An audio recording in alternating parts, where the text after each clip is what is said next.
How's it going, my Flesh and Blood Ninja players? So, in the announcements, we finally got bonds unbanned to allow Katsu to be playable again. I'm going to show you a build that I just kind of started working with. I think it's a good starting point.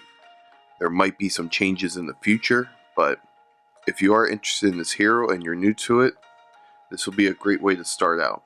I guess before we start, just so you know, ability text is the first time an attack action card you control hits each turn, you may discard a card with cost 0.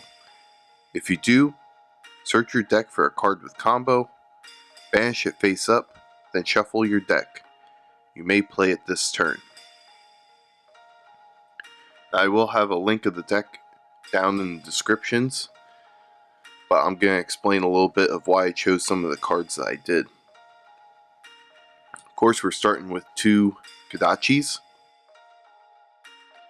These are painted art by Jasper of our local community.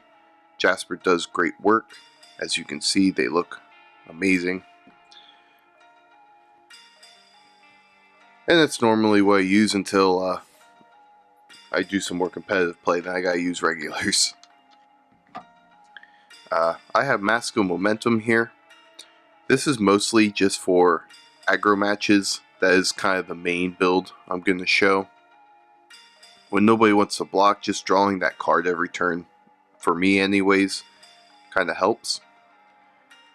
Obviously there's going to be a lot of play testing going on here, and this might change, but I do really like Mask of Momentum when it comes into the aggro games.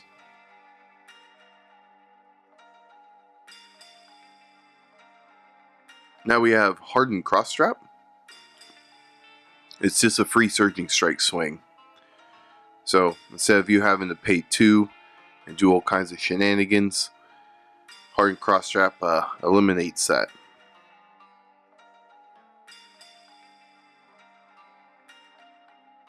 Then I have Breeze Rider Boots.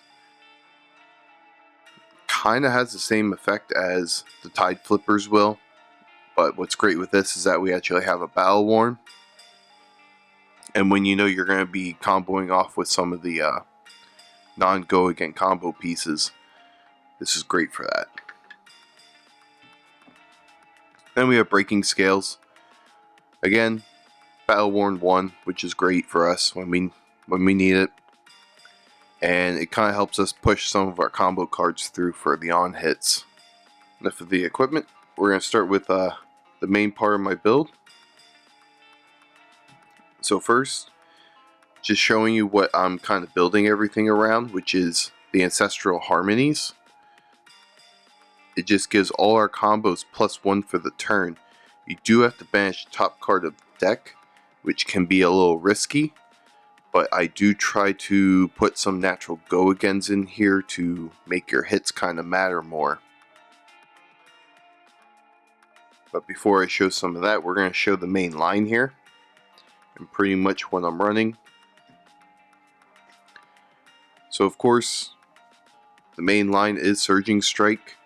We're going to be running the reds and yellows. The blues just cost way too much to use, which is why we decided to use Be Like Water. I'm only using the reds. I was using blues at one point, but yeah, it's just not needed in the deck anymore. This kind of forces them to block out of hand. Of course, you have natural go again. You could throw a Surging Strike after. And if not, great. We pay 1 and we name it Surging Strike and start doing our shenanigans.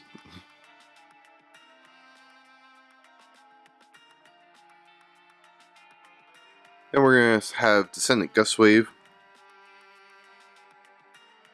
I'm only running 5, mostly because it costs 1. So that does hurt the ability of Katsu's texts. It does have natural go again, which is great. At the moment, 5 is what I'm pretty comfortable with. I might run another yellow at some point, but we will see. Then we have 3 red Whelmings. Mostly this is just for if Surging Strike hits, you do Katsu's thing.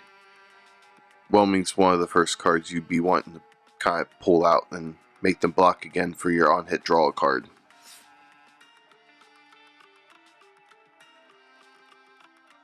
Then we have our best card here. Bonds of Ancestry is back, baby. This is wonderful.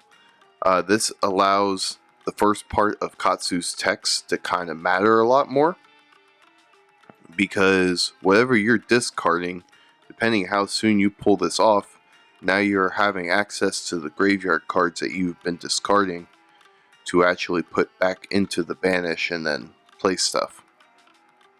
And what I mean by that, and in case you don't know, Bonds allows you to pull a card with combo at graveyard, search your deck for that card, banish it, and then you can play it.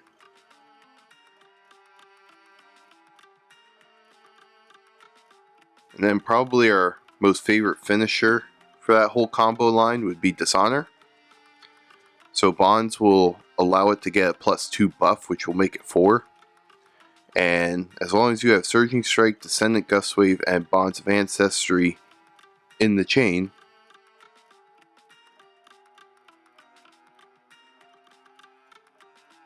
that hero loses all abilities for the rest of the game, which, depending what hero you're up against, that's extremely clutch.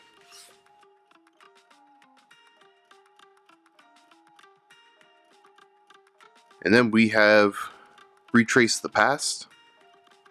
This card is now extremely good. Helps you more with bond stuff. It will also help you make some of your blues matter that you have for combo. You will see that a little bit later. It's great because now, after the Gust Wave, if you don't have a Bonds, but you have Dishonor, you can still trigger it. If you have some other blue finisher in hand that you would like to use depending on your matchup, Retrace the Past can now give you access to that. We'll be mentioning this card a lot here soon. But because I said we were building around Harmony, these are some natural go-agains that you can run. I have 5 spinning wheel kicks. This is where I might cut this for another Descendant Gust Wave, but you're going down a power, and so far this has been working for me as far as being able to pull off like a back-to-back spinning wheel kick, which does buff them.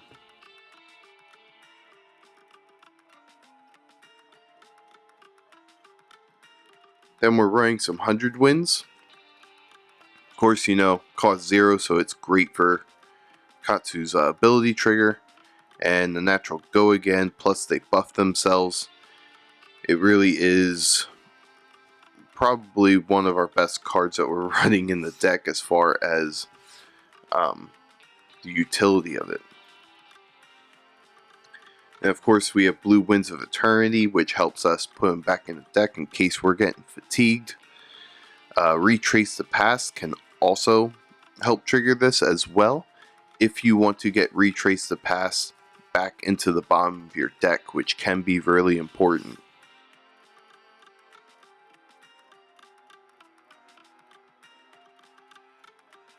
Then we just have our Ancestral Empowerments. We like to draw cards. So this kind of helps, and it also helps us surprise our opponents and bleed through some damage as well.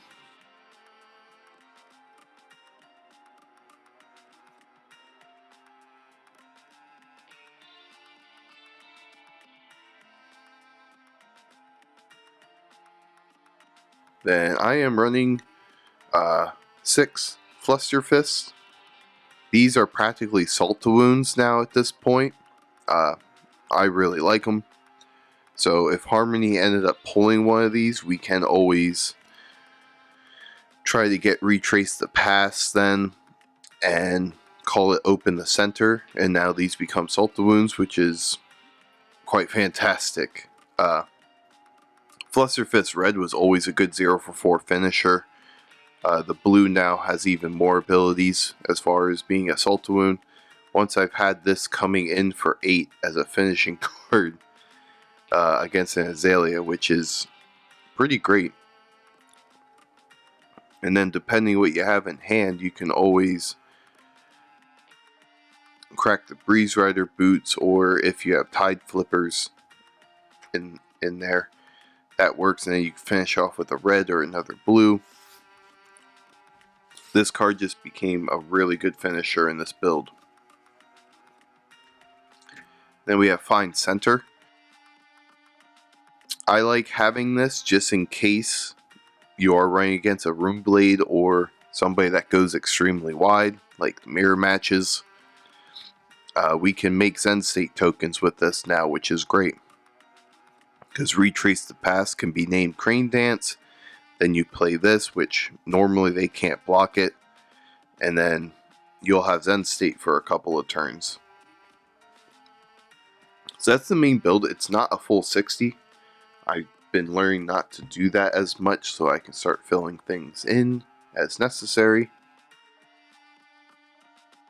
So now we're getting more into like the defensive package of everything.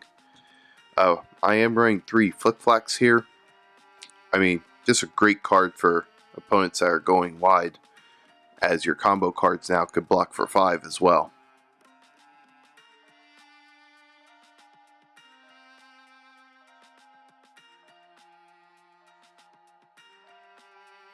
Then we're running Shelter from the Storm.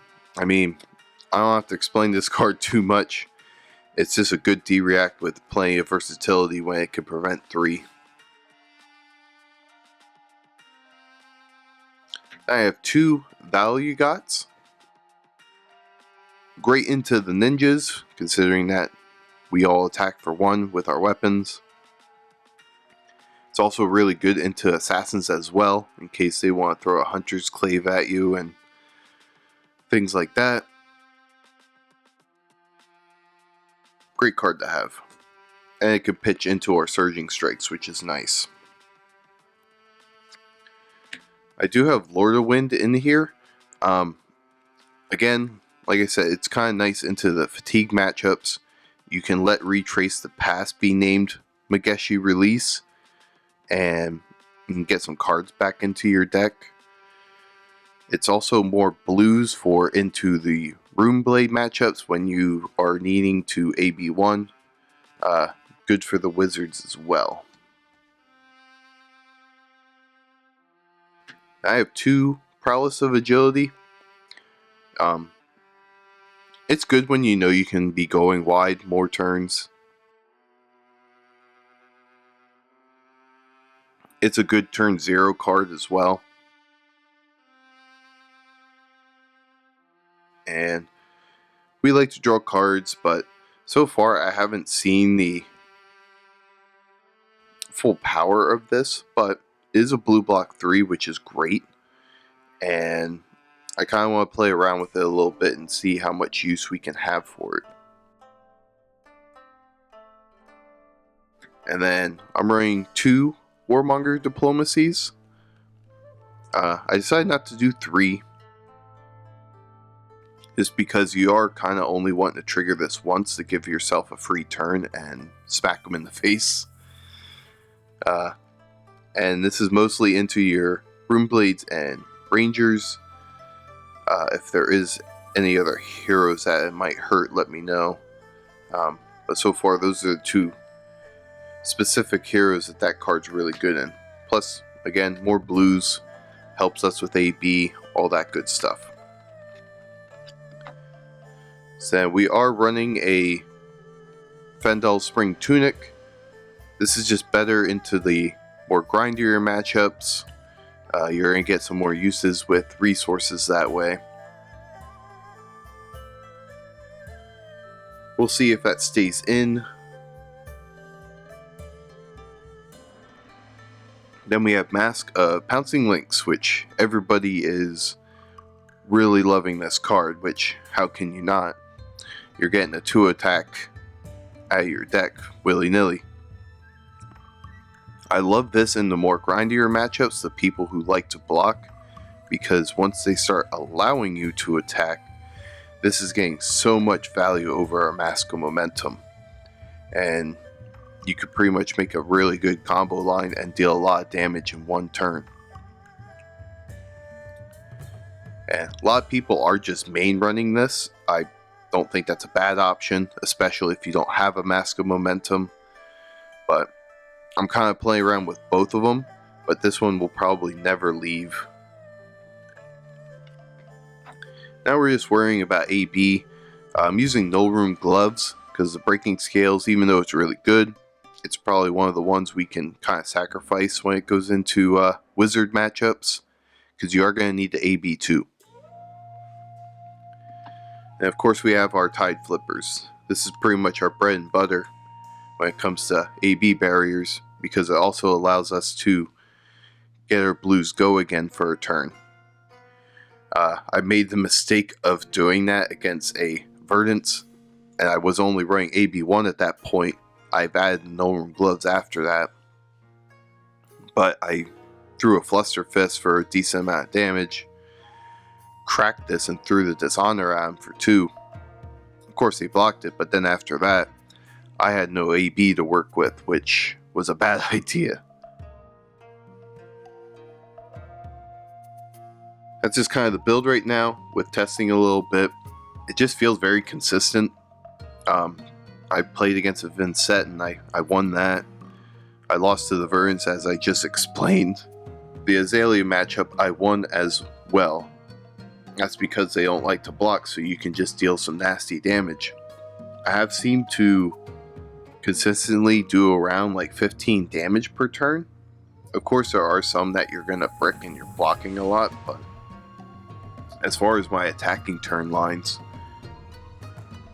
there are a lot of builds out there where people are comboing off and doing like over 40 damage, which, me playing around with this, I might be able to find that in here as well.